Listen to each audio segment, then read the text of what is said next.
Dear Esther, I have lost track of how long I have been here and how many visits I have made overall.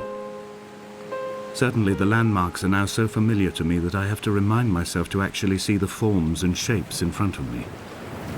I could stumble blind across these rocks, the edges of these precipices, without fear of missing my step and plummeting down to sea. Besides, I have always considered that if one is to fall, it is critical to keep one's eyes firmly open.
Donnelly reported the legend of the hermit, a holy man who sought solitude in its most pure form. Allegedly, he rode here from the mainland in a boat without a bottom, so all the creatures of the sea could rise at night to converse with him. How disappointed he must have been with their chatter. Perhaps now, when all that haunts the ocean is the rubbish dumped from the tankers, he'd find more peace.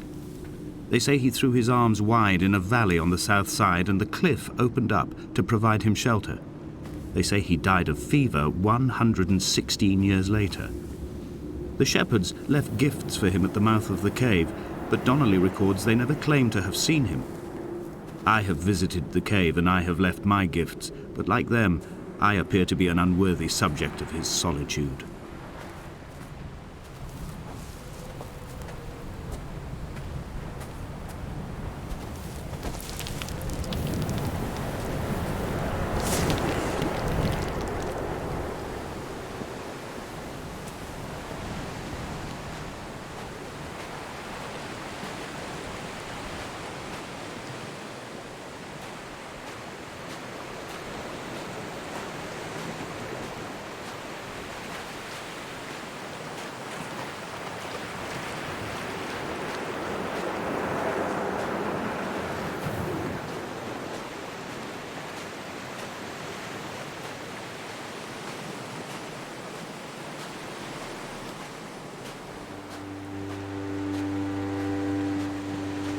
Those islands in the distance, I am sure, are nothing more than relics of another time, sleeping giants, somnambulist gods laid down for a final dreaming. I wash the sand from my lips and grip my wrist ever more tightly. My shaking arms will not support my fading diaries.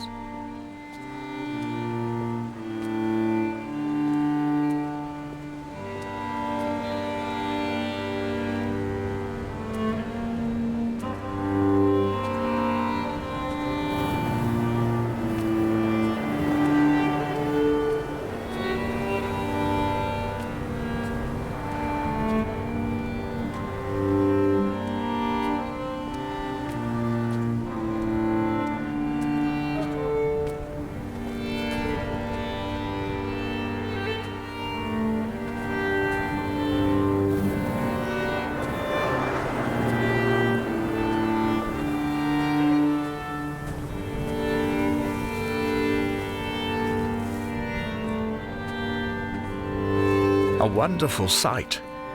The moon cresting the junction between the cliff path and the stone circle. It cast a shadow of the ridge across the beach, all the world as if you had signed your name in untidy handwriting.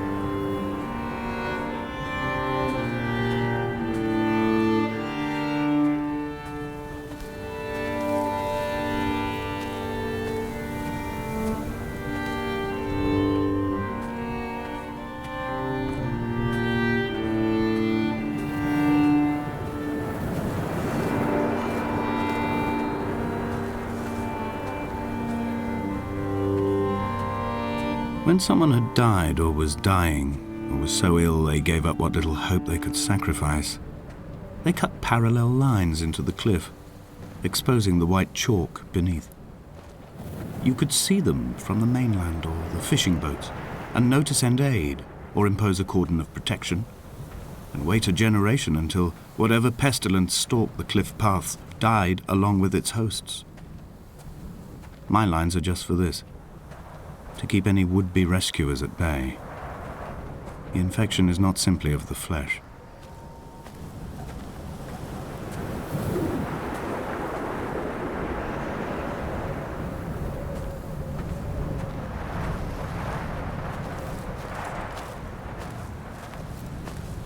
We are not like Lot's wife, you and I.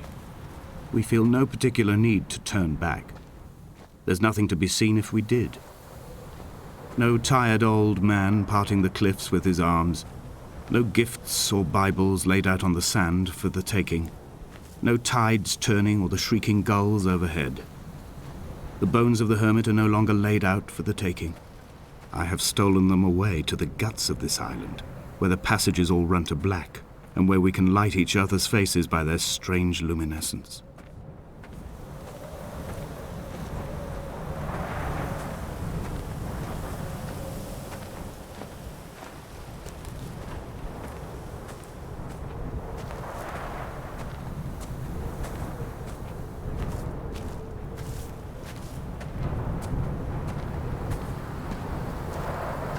Dear Esther, I met Paul.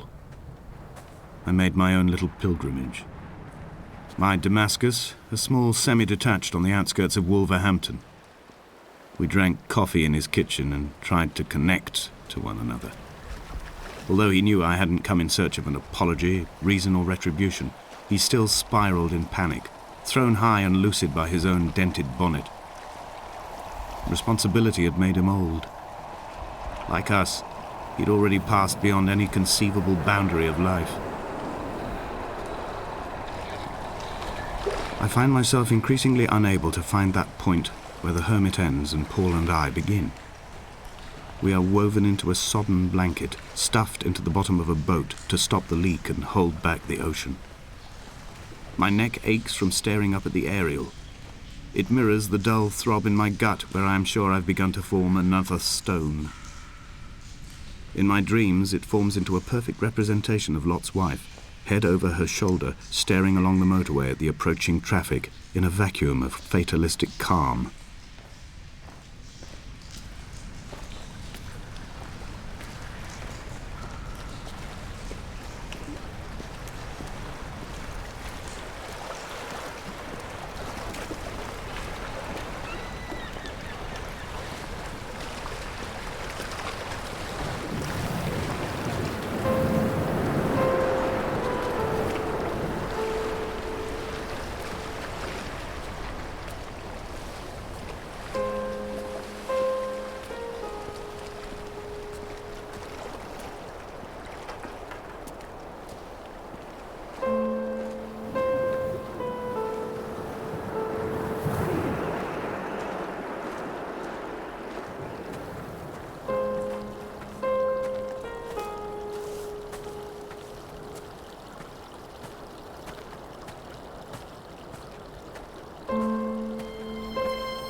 I've become convinced I am not alone here, even though I'm equally sure it is simply a delusion brought upon by circumstance.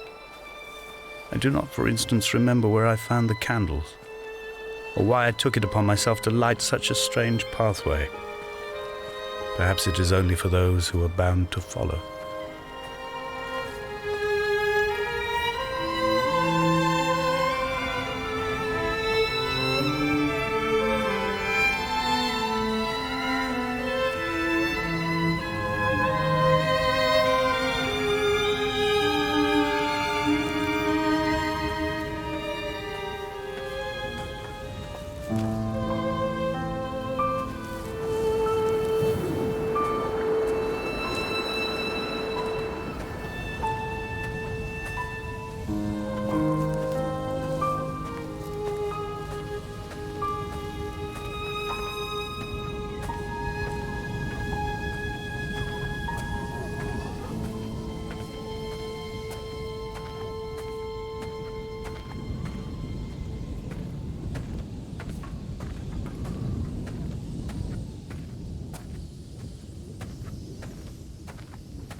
Dear Esther, I have now driven the stretch of the M5 between Exeter and Bristol over 21 times. But although I have all the reports and all the witnesses and have cross-referenced them within a millimetre using my Ordnance Survey maps, I simply cannot find the location. You'd think there would be marks to serve as some evidence. It's somewhere between the turn-off for Sandford and the welcome brake services. But although I can always see it in my rear-view mirror, I have as yet been unable to pull ashore.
An imagined answer phone message.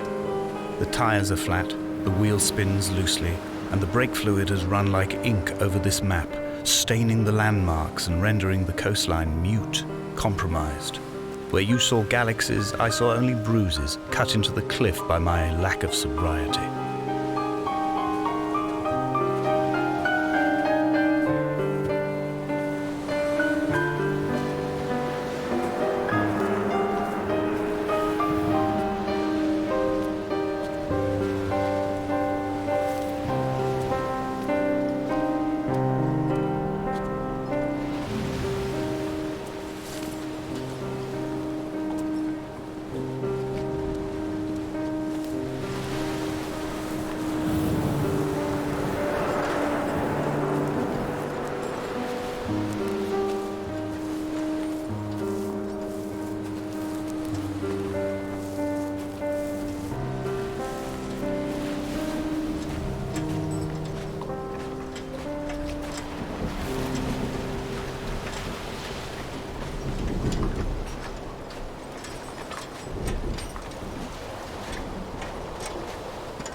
There must be a hole in the bottom of the boat.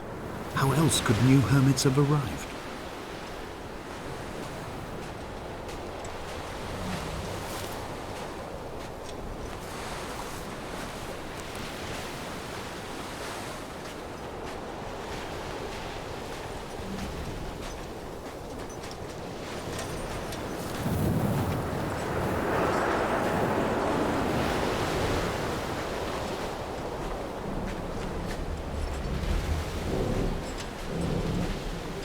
I had kidney stones, and you visited me in the hospital. After the operation, when I was still half submerged in anesthetic, your outline and your speech both blurred. Now my stones have grown into an island and made their escape, and you have been rendered opaque by the car of a drunk.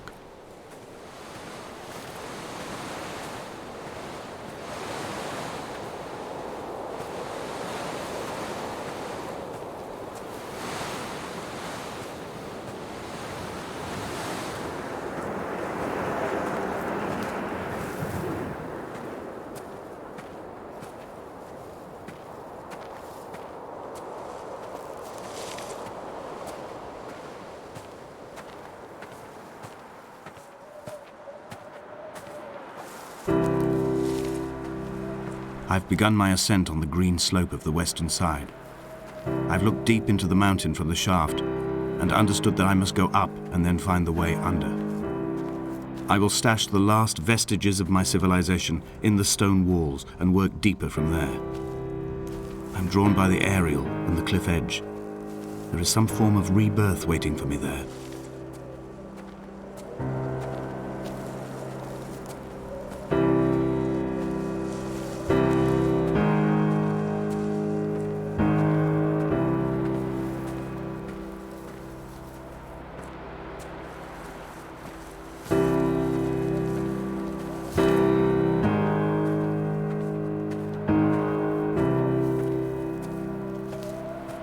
The bothy was constructed originally in the early 1700s. By then, shepherding had formalized into a career.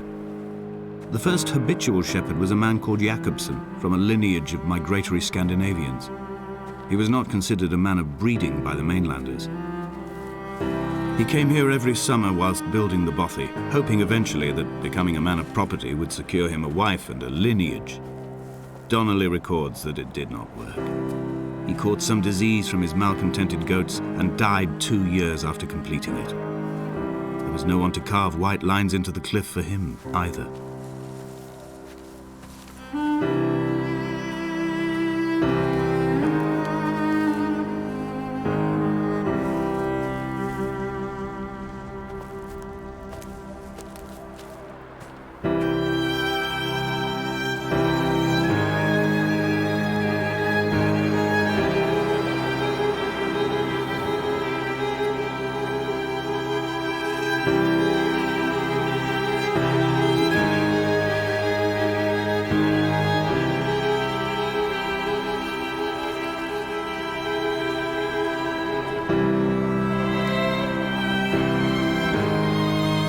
Heart is landfill, these false dawns waking into the still never light.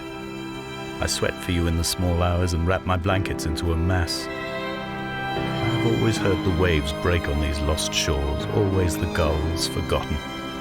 I can lift this bottle to my ear, and all there ever is for me is this Hebridean music.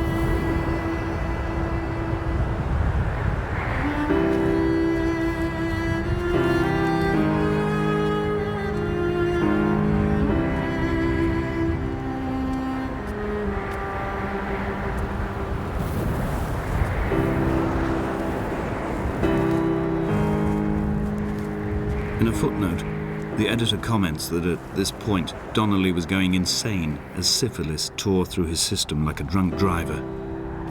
He's not to be trusted. Many of his claims are unsubstantiated, and although he does paint a colourful picture, much of what he says may have been derived directly from his fever. But I've been here, and I know, as Donnelly did, that this place is always half imagined. Even the rocks and caves will shimmer and blur with the right eyes.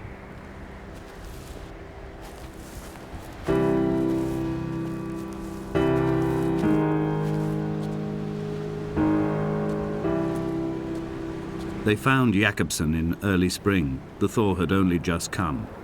Even though he'd been dead nearly 7 months, his body had been frozen right down to the nerves and had not even begun to decompose. His fingernails were raw and bitten to the quick. They found the phosphorescent moss that grows in the caves deep under the nails. Whatever he'd been doing under the island when his strength began to fail is lost.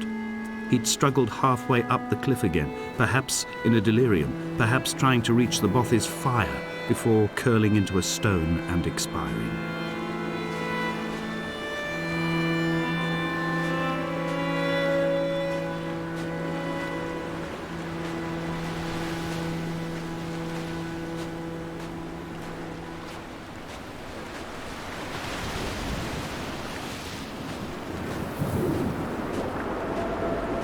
Climbing down to the caves, I slipped and fell and have injured my leg.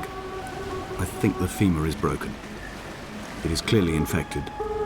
The skin has turned a bright, tight pink, and the pain is crashing in on waves, winter tides against my shoreline, drowning out the ache of my stones. I struggled back to the Bothy to rest, but it has become clear that there is only one way this is likely to end. The medical supplies I looted from the trawler have suddenly found their purpose. They will keep me lucid for my final ascent.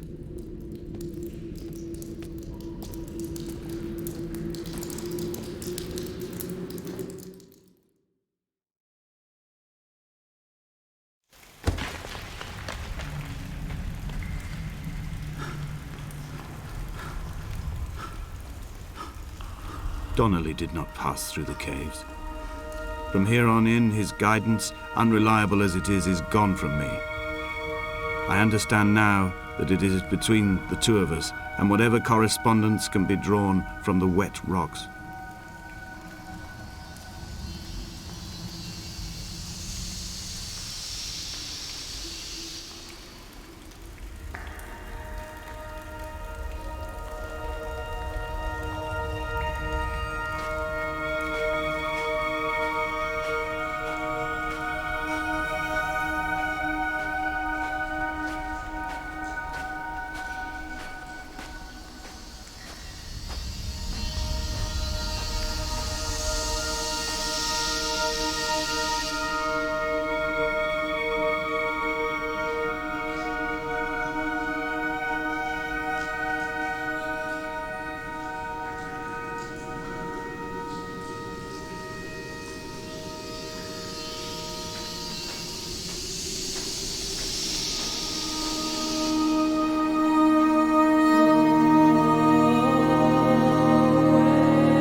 It was as if someone had taken the car and shaken it like a cocktail. The glove compartment had been opened and emptied with the ashtrays and the boot.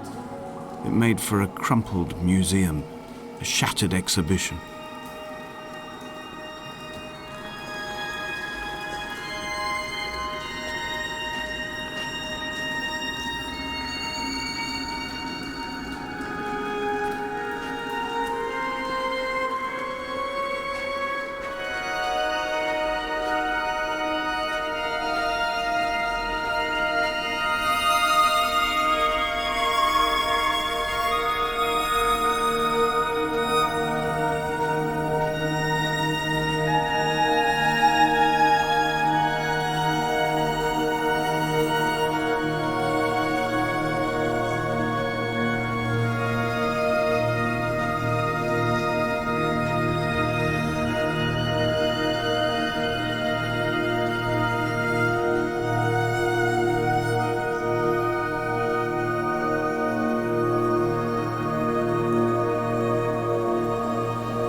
I'm traversing my own death throes. The infection in my leg is an oil rig that dredges black muck up from deep inside my bones.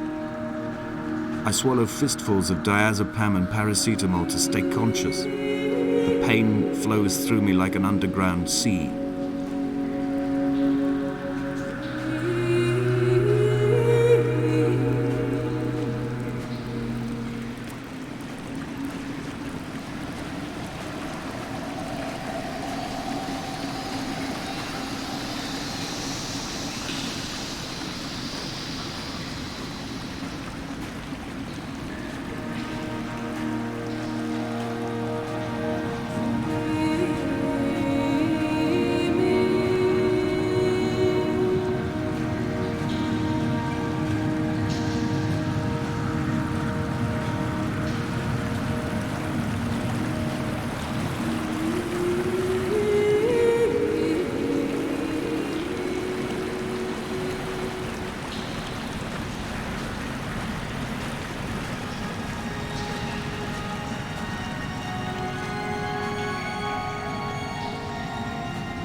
This cannot be the shaft they threw the goats into.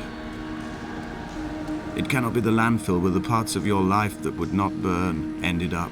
It cannot be the chimney that delivered you to the skies. It cannot be the place where you rained back down again to fertilize the soil and make small flowers in the rocks.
The moon over the Sanford Junction, headlights in your retinas. Donnelly drove a grey hatchback without a bottom. All the creatures of the tarmac rose to sing to him. All manner of symbols crudely scrawled across the cliff face of my unrest. My life reduced to an electrical diagram. All my gulls have taken flight.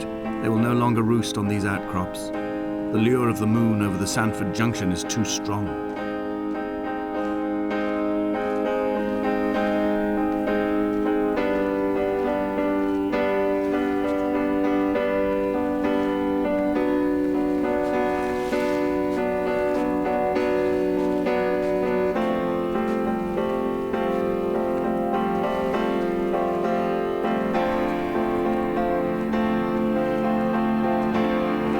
Fire and soil, I chose fire. It seemed the more contemporary of the options, the more sanitary. I could not bear the thought of the reassembly of such a ruin. Stitching arm to shoulder and femur to hip, charting a line of thread like traffic stilled on a motorway, making it all acceptable for tearful aunts and traumatized uncles flown in specially for the occasion. Reduce to ash, mix with water, make a phosphorescent paint for these rocks and ceilings.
There were chemical diagrams on the posters on the walls on the waiting room. It seemed appropriate at the time. Still life abstractions of the processes which had already begun to break down your nerves and your muscles in the next room.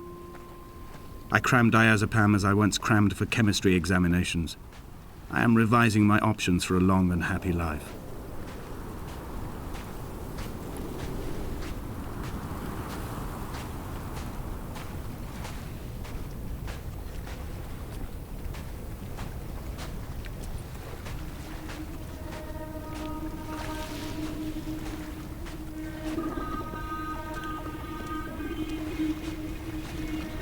From here, I can see my armada. I collected all the letters I'd ever meant to send to you, if I'd have ever made it to the mainland, but had instead collected at the bottom of my rucksack, and I spread them out along the lost beach. Then I took each and every one, and I folded them into boats.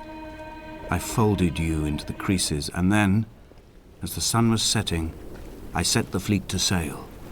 Shattered into 21 pieces, I consigned you to the Atlantic, and I sat here until I'd watched all of you sink.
A sound of torn metal, teeth running over the edge of the rocks, a moon that casts a signal as I lay pinned beside you, the ticking of the cooling engine, and the calling from a great height, all my mind as a bypass.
I've begun my voyage in a paper boat without a bottom.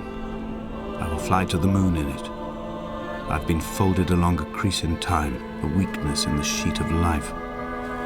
Now you've settled on the opposite side of the paper to me. I can see your traces in the ink that soaks through the fiber, the pulped vegetation. When we become waterlogged and the cage disintegrates, we will intermingle. When this paper aeroplane leaves the cliff edge and carves parallel vapor trails in the dark, we will come together.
If only Donnelly had experienced this, he would have realized he was his own shoreline, as am I.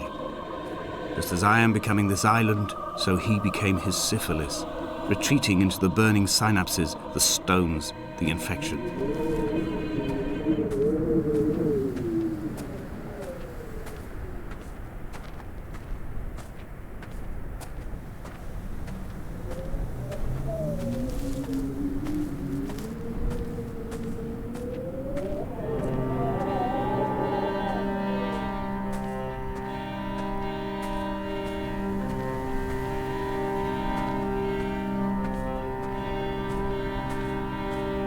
The stones in my stomach will weigh me down and ensure my descent is true and straight.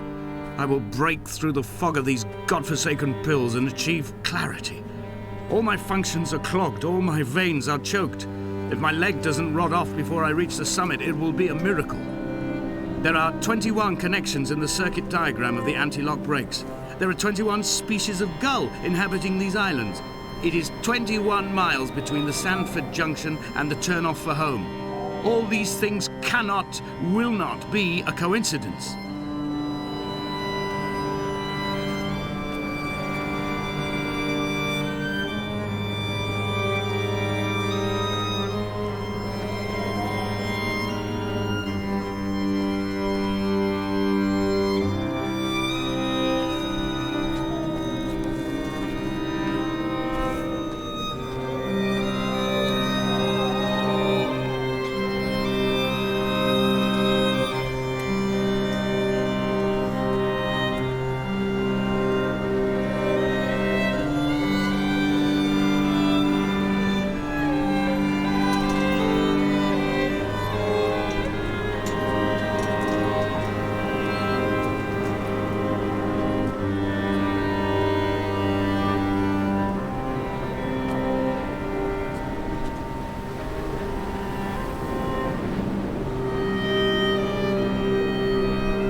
blind with panic, deaf with the roar of the caged traffic, heart stopped on the road to Damascus. Paul sat at the roadside, hunched up like a gull, like a bloody gull, as useless and as doomed as a syphilitic cartographer, a dying goat herd, an infected leg, a kidney stone, blocking the traffic bound for Sanford and Exeter.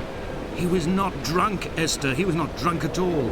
All his roads and his tunnels and his paths led inevitably to this moment of impact. This is not a recorded natural condition. He should not be sat there with his chemicals and his circuit diagrams. He should not be sat there at all.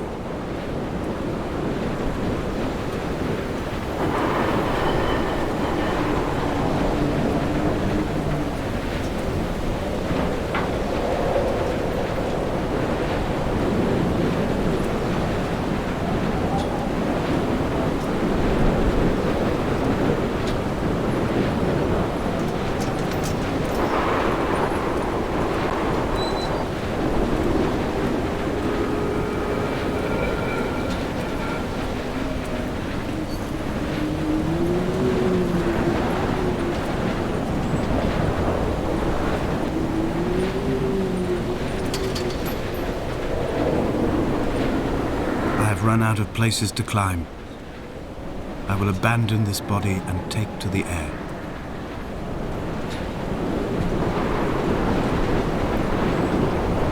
Dear Esther, I have burnt my belongings, my books, this death certificate. Mine will be written all across this island. Who was Jakobsen? Who remembers him? Donnelly has written of him, but who was Donnelly? Who remembers him? I have painted, carved, hewn, scored into this space all that I could draw from him. There will be another to these shores to remember me. I will rise from the ocean like an island without bottom, come together like a stone, become an aerial, a beacon, that they will not forget you. We have always been drawn here. One day the gulls will return and nest in our bones and our history. I will look to my left and see Esther Donnelly flying beside me. I will look to my right and see Paul Jakobsen flying beside me. They will leave white lines carved into the air to reach the mainland, where help will be sent.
Come back.